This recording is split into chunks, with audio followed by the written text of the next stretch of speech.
नागपूर्ण किचनमध्ये आपले स्वागत आहे। आज मला बाजारात मच्छी मिळाली, तीही ताजी ताजी। त्यासाठी मी हे सुरमईचं डोकं आणलेलं आहे। कोळंबी, बांगडा आणि मच्छीवाल्यांनी मला हे दिलेलं। आता मी ह्याची गोव्यानीज पद्धतीचं डोक्याचं कालवण करून दाखवणार आहे आणि त्यामध्ये मी कोळंबी दाखवणार आहे। ही बघा, छान ताजी आणि मोठी मोठी कोळंबी मिळाली आहे। डोकं सुद्धा सुरमईचं एकदम फ्रेश आहे। ही मी सगळी साफ करून घेतली आहे, स्वच्छ धुवून। आणि आता ह्याला मी सगळ्या मच्छीला मी मॅरिनेट करून दाखवणार आहे। चला तर आता मी तुम्हाला ह्या डोक्याची आणि कोळंबीची रेसिपी करून दाखवणार आहे आणि मच्छी फ्राय पण दाखवणार आहे बांगड्याची। त्यासाठी गोव्यानीज फिश करी करण्यासाठी लागलेलं साहित्य मी तुम्हाला दाखवते आहे।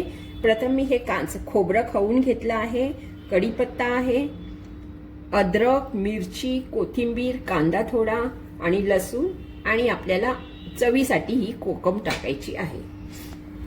हे हळद आहे, लाल तिखट, हा घरगुती मसाला, आणि हा लाल तिखट आणि धने जिरे पावडर। आता ह्याची आपण सुरुवात करूया रेसिपीची।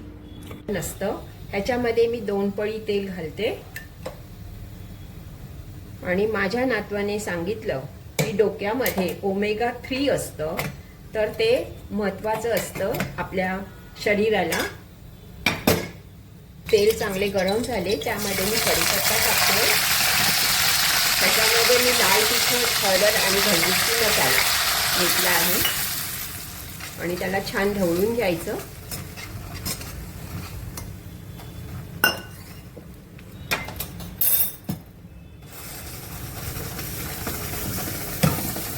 आणि मसाला त्याच्यात बारीक केलेला टाकायचा आहे। डोक्यामध्ये खूप पौष्टिकता असते, जी आपल्या शरीराला लागते, त्याचा उपयोग छान होतो। म्हणून तुम्ही नेहमी डोकं खात राहा। मच्छी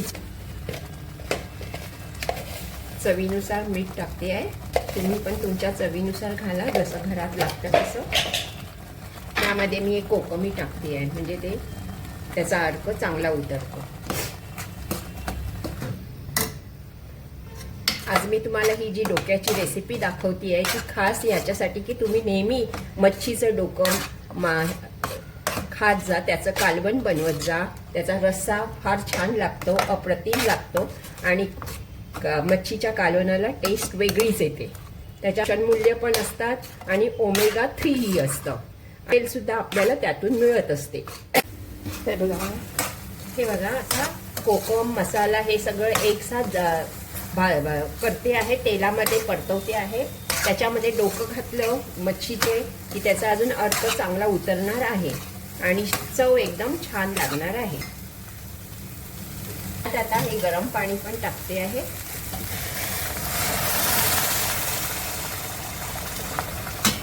आणि जसं जसं मुरेल तसं तसं ह्याचं चव वाढत जाणार आहे। कारण हे बघा, मसाला चांगला शिजतो आहे। त्यात मी गरम पाणी टाकले होते। आता मी कोळंबी सोडते आणि त्यानंतर मी डोकं पण टाकणार आहे, कारण की मी अगोदर कोळंबी डोकं टाकलं तर ते पार निघून जाईल, एकजीव होईल याच्यासाठी। आता ही कोळंबी छान शिजली, त्याच्यामध्ये मी हे डोकं टाकते आहे। आमची आजी पारंपरिक पद्धतीने म्हणायची, डोकं नेहमी खात जा, मच्छीचे केस काळेभोर राहतील। तुम्ही बघा, पूर्वी कोळणींची केसे एकदम काळेभोर असायचे।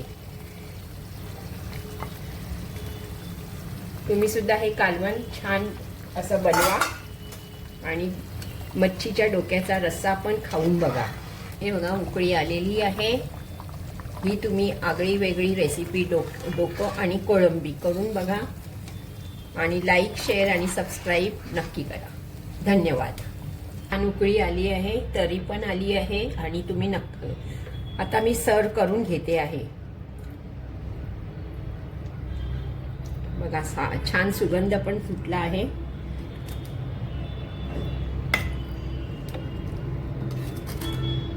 कोळंबी सुद्धा घातली आहे, ती पण छान शिजली आहे। बघा, सुंदर रंग आला आहे। हे बघा, रंग छान आला। गार्निशिंग करून घेतले आहे, त्याला आता थोडी कोथिंबीर टाकून घेणार आहे आणि मग छान गार्निशिंग झाले आहे। बघा, धन्यवाद।